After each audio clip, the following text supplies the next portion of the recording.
सुबह के ठीक 10 बजे थे। जिला कलेक्ट्रेट के बाहर धूप तेज थी और भीड़ बेकाबू। लाइन में खड़ी एक औरत बार बार आगे बढ़ने की कोशिश कर रही थी, लेकिन हर बार उसे धक्का देकर पीछे कर दिया जा रहा था। उसके हाथ में एक फाइल थी, थोड़ी पुरानी, किनारे से फटी हुई। चेहरे पर थकान थी, लेकिन आंखों में डर नहीं था। तभी एक पुलिस इंस्पेक्टर सामने आया और बोला, अरे ओ औरत, दिखता नहीं लाइन लगी है।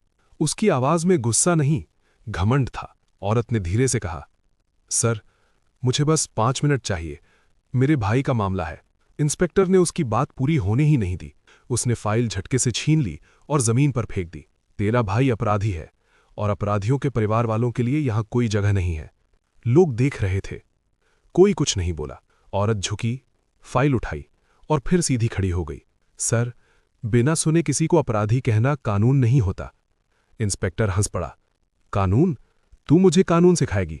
तेरे जैसे लोग तो गेट के बाहर भी खड़े रहने लायक नहीं होते। ये शब्द नहीं थे, ये अपमान था, खुला भरा हुआ सबके सामने। औरत की आंखें भर आईं, लेकिन एक बूंद भी नहीं गिरी। उसने बस इतना कहा, एक दिन यही कानून आपसे जवाब मांगेगा। इंस्पेक्टर ने हाथ उठाकर इशारा किया, निकालो इसे यहां से। गार्ड उसे धक्का देकर बाहर कर देते हैं। अगर आपने ये वीडियो यहां तक देख लिया है तो वीडियो को एक लाइक करके इस चैनल को सब्सक्राइब जरूर करें। अब आगे देखिए। उस औरत का नाम था काव्या शर्मा और जिस भाई की वो बात कर रही थी वो था अमन शर्मा, एक आम लड़का, आज जेल में बंद, देशद्रोह और हत्या के झूठे आरोप में। अमन शर्मा का कसूर सिर्फ इतना था कि उसने गलत के खिलाफ आवाज उठाई थी। 3 महीने पहले शहर के सबसे बड़े बिल्डर और विधायक समर्थक राजीव मल्होत्रा की फैक्ट्री में आग लगी थी। उस आग में 4 मजदूर मारे गए थे। सरकारी बयान आया, शॉर्ट सर्किट। लेकिन अमन वहीं काम करता था। उसे पता था कि फैक्ट्री में सेफ्टी सिस्टम जानबूझकर बंद किया गया था। उसने सबूत इकट्ठा किए, कुछ वीडियो, कुछ दस्तावेज, और फिर उसने शिकायत कर दी। बस यहीं से उसकी जिंदगी खत्म कर दी गई। एक रात पुलिस आई, घर से उठाया, मां के सामने, पिता के सामने। कहा गया, देश के खिलाफ साजिश है। मीडिया ने फैसला सुना दिया, समाज ने मुंह मोड़ लिया और अदालत ने तारीख पर तारीख।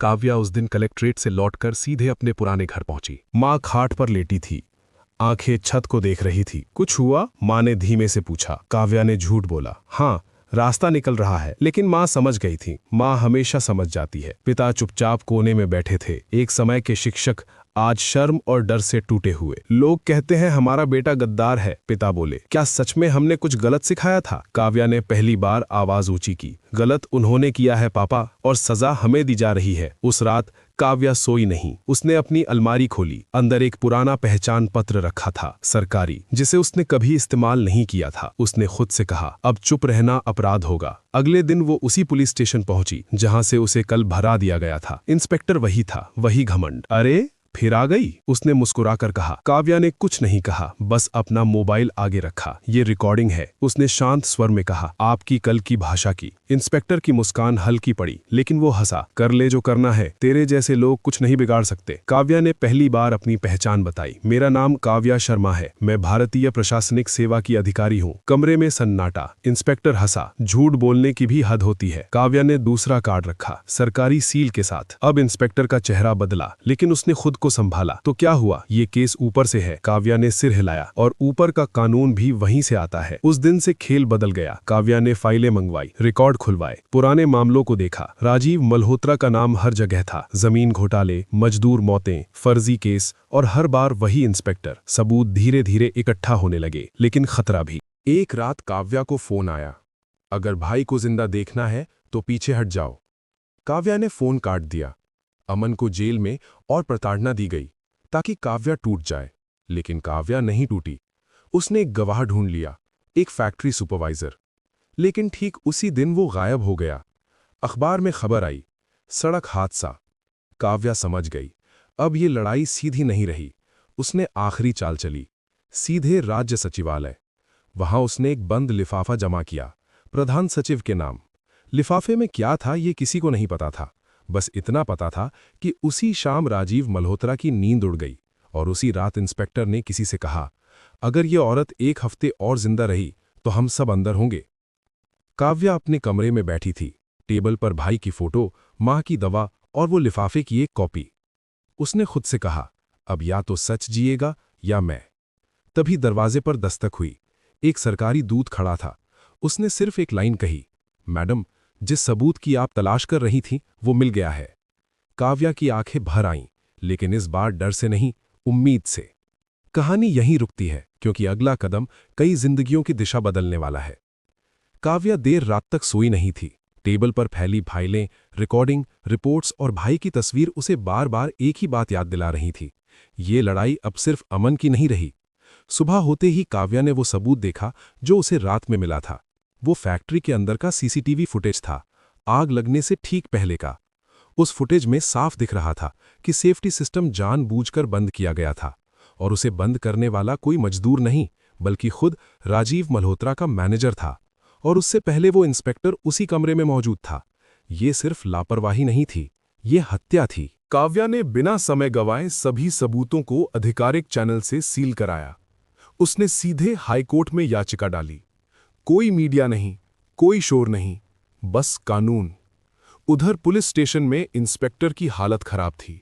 उसे ऊपर से फोन आ रहे थे, नीचे से दबाव।